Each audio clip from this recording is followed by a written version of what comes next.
The first thing that we need to do when testing a radio is get power to it. Two different ways that you can do this. One, you can get a battery and you can take your negative lead and run it to our black wire, which is our negative, and then we'll also have a red wire, which is going to be positive. Some radios will have a yellow wire that is going to be an illumination wire. Sometimes they are reversed. Sometimes the red is constant and the yellow is illumination, and sometimes the yellow is constant and the red is illumination. But we can just take our red wire and we're going to hook it to our battery. If you do not have a battery, then you need to go to Goodwill, a thrift store, it doesn't really matter. Get something with a plug that looks like that plugs into the wall. It's called an AC adapter. As you can see right here, AC adapter. As long as it has that plug, this adapts AC to DC. You will then just cut the wire off of the end of it, plug it into the wall, and then you will get two wires on the end of them. Make sure you know which is positive, which is negative. Hook it up to your meter. If it's negative, it will have a negative mark there, but you can see we've got 14 volts here, which is DC power that will turn our radio on. Once you get our radio hooked up to power, we can turn it on and see if it lights up.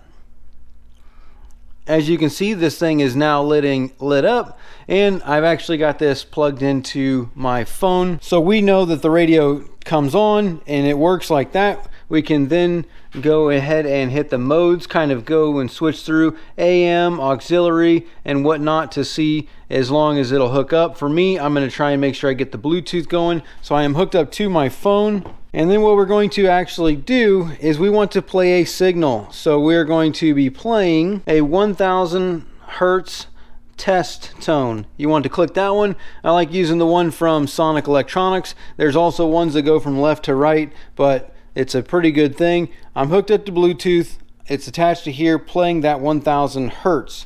Now, when it comes to figuring out which is which, the gray and the white wires are usually the front left and right speakers. Most of them will have labels on them. So you can see how this says front left. That is going to be usually how it is. Gray and white are the front, green and purple are the back, and then we're going to have one is going to have a black line on it, and the one that has the black line generally is going to be the negative, but again it will say negative or positive.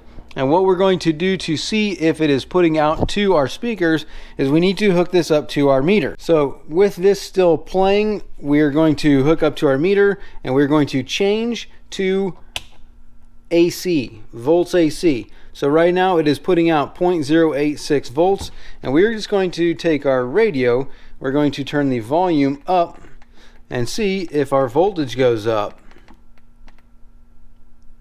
As it is. So if I go all the way up, this thing goes to 45. We've got 2.6 volts coming out of our speaker on our rear. So now we can just go through each one of the speakers and make sure as we turn the volume up and down, our voltage is also going to be changing with that.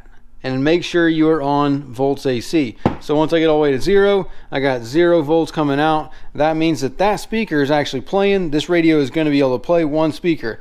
And we will just test each and every speaker in the same fashion. And if you wanted to test it with a speaker, you could also test it with a speaker by just taking the wires and putting it to the speaker.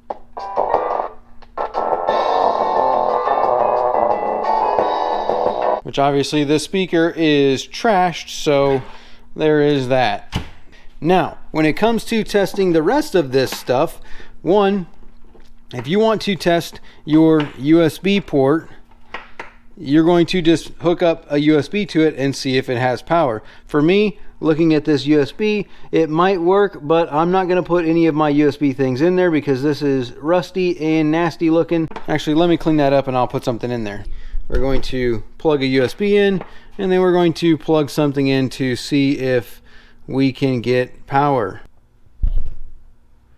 And looks like it's charging the phone, so that means our USB port is also working. Now, when it comes to testing the other stuff on here, that's going to be how you're going to test the auxiliary in, which are all going to have,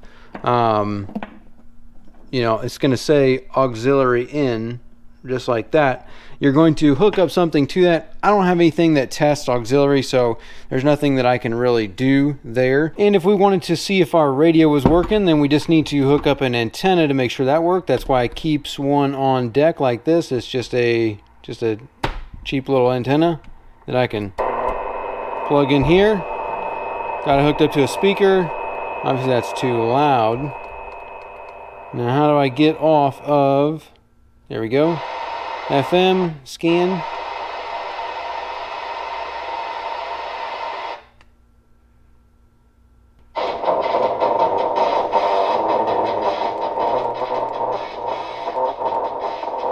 So looks like the radio does work, the AM, FM.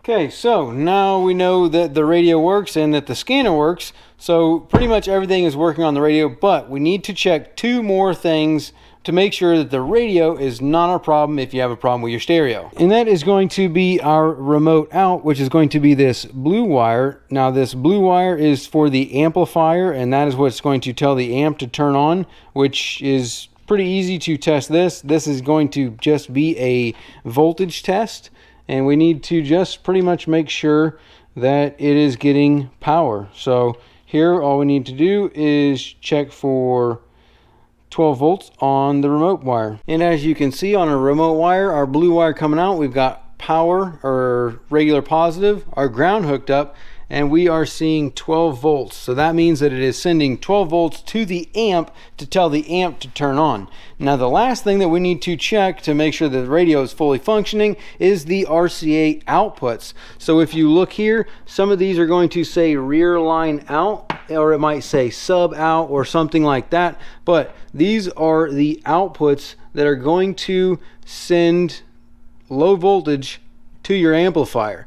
And we need to undo these. All you need to do to remember on RCA plugs is that the middle is going to be positive and the outside is going to be ground, and we are not checking for 12 volts, but we are checking for AC voltage. So we got 0.3 right there. If I turn the radio up,